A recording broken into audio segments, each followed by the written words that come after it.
Hi, salam and peace. This is your podcast, quote unquote, Black Woman Speaks Arabic. And we've been doing things differently for the past 5 lives or so.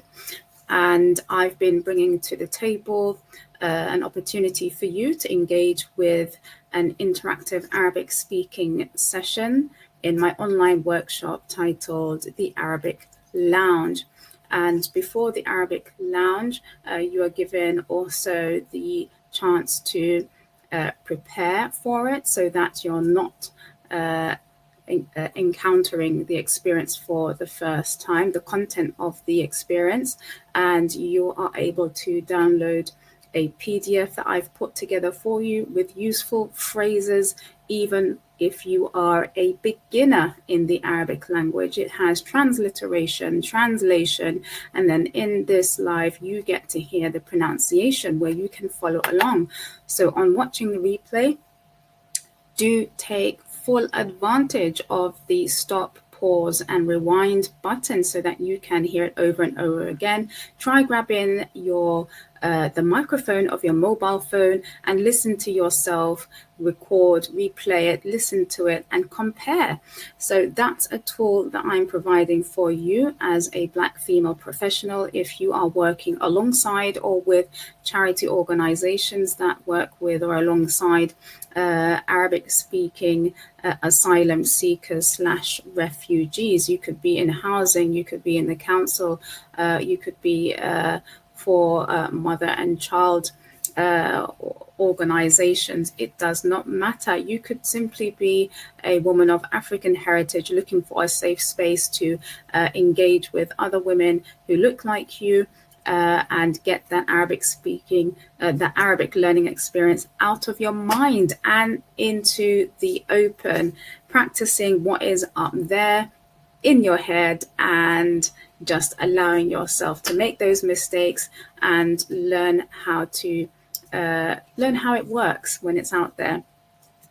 All right, so far we've looked at property viewing. So you might get asylum seekers who eventually achieve refugee status, or perhaps they were initially immigrants and they fall into homelessness and they are looking at a property, perhaps a decent place to live in, that in a space that they can call their own after a very long time.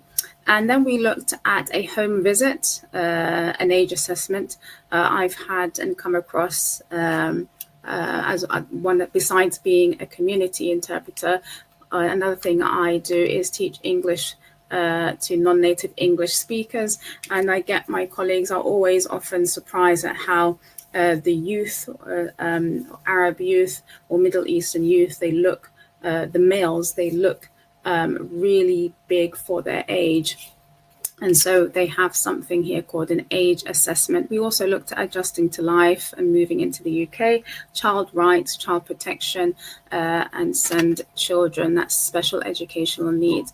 So we're going to look at youth in foster care, particularly asylum seekers / refugees. And let's get to it. While I am going to give you the pronunciation, I would like you to think of what phrases in Arabic, of course, you think would be suitable or would make the youth feel like they are being empowered, yeah? Or number 2, they are being well informed. So what phrases could also, number 3, make them feel like someone is empathizing with them? All right, so let's get started. Bearing in mind, a gentle reminder that this is classical Arabic and most suitable for if you're in a conference room, perhaps in a formal setting. And if you would like to know how to say these phrases colloquially, particularly in Egyptian Arabic, then feel free to book an Arabic coaching call. Let's get right down to it. So what do you think? Perhaps a professional is giving the youth some options and then ask, what do you think? Ma ra'yuka? Ma ra'yuka is for male, ma ra'yuki is for female. Ma ra'yuka. Refugee Council, there's some more phrases related to this in the previous PDFs that I give you access to. Just go to my website, bintahawadesign.co.uk. So Refugee Council, Majlis al-Laji'in.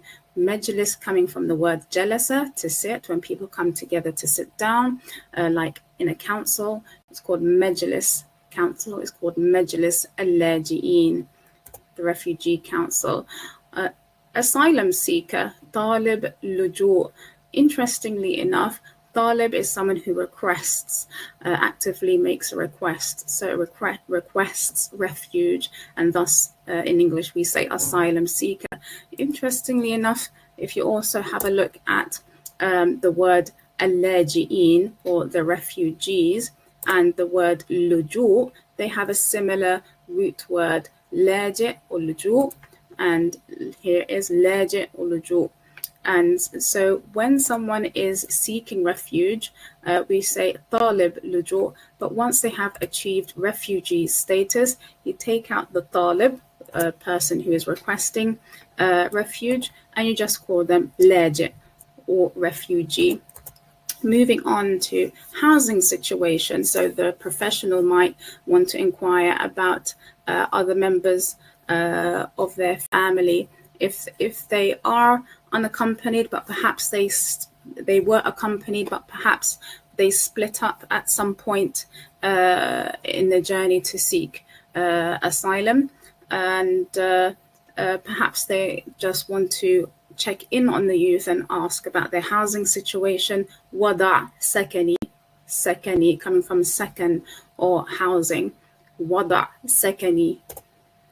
Membership. Perhaps the professional would like to offer the youth an opportunity to be a member in, I don't know, a sports program or a workshop or a youth program. So this is a useful phrase, عضوية, coming from عضو or member. عضوية is membership. You might find that you have to squeeze your throat there for the a. عضوية. عضوية is membership. Right, will you think about it later?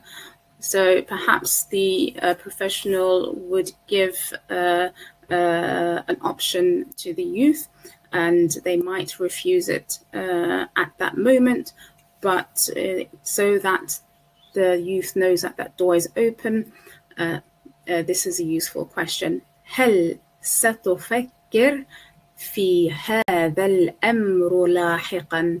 لاحقا means later.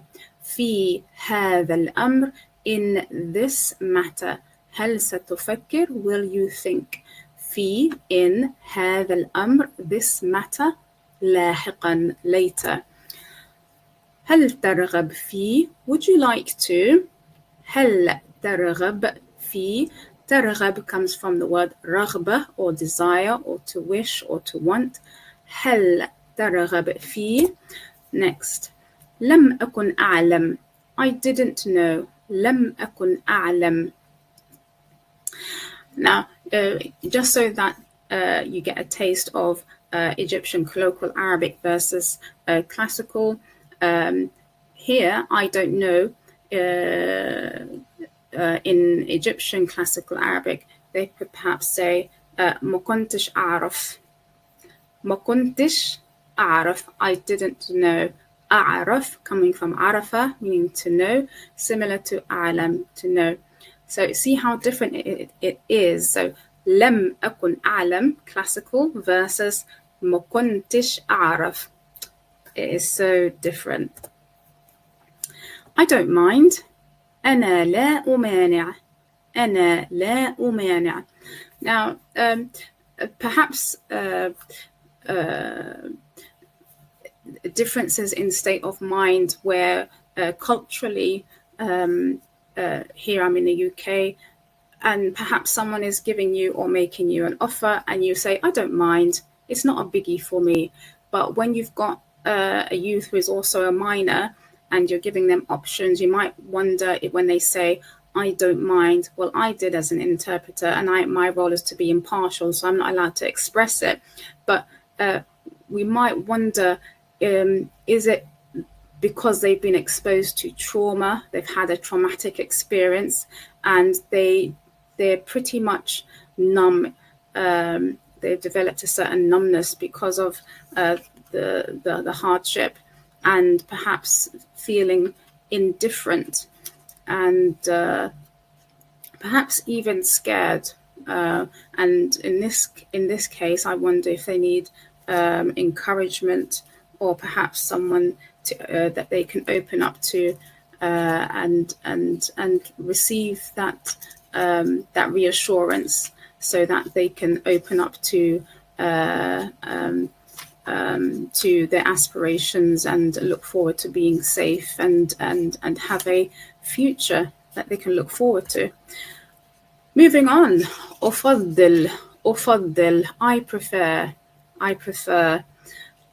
Right, so that could be an interesting, that can have an interesting connotation if it's coming from the youth, who would say, I prefer. So they are empowering themselves, versus a professional saying, I prefer, or even the foster carer saying, I prefer.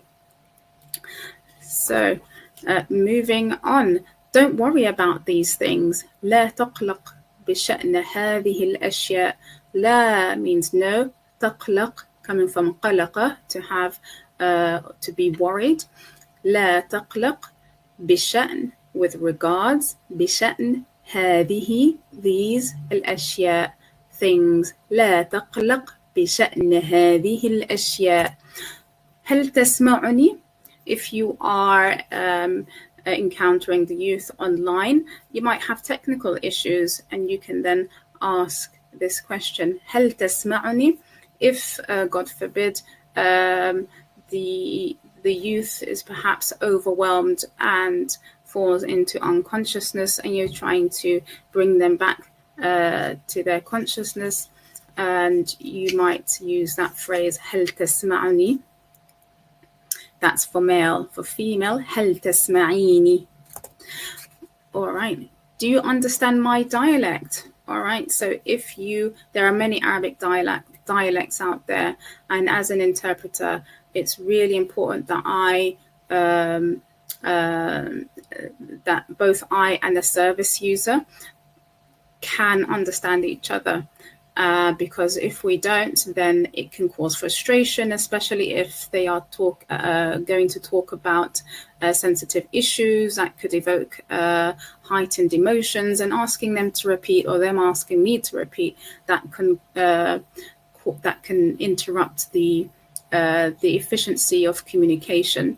So at the very start, it's really important to establish that you guys can understand each other, and this is a useful question. هل تفهم لهجتي؟ لا أستطيع أن أفهم لهجتك. I cannot. لا أستطيع أن أفهم لهجتك. I know that. أعلم أن. I know that. Okay. رحلة صعبة. Hard trip. رحلة is journey or trip. صعبة, difficult. So with the so, notice the rounding in the shape of my mouth. If you find that difficult, start with a s, and then say it again, but make your lips round. So so, and then you've got it. هل أنت بخير? Are you okay? If I just stop here, هل أنت بخير, or for female, هل أنتِ, so you, female, is أنتِ بخير, okay. Anybody could just say, yeah, I'm fine, all's good. But then if you want to show emphasis, you can add really. Are you really okay? هل أنت بخير حقا? Really?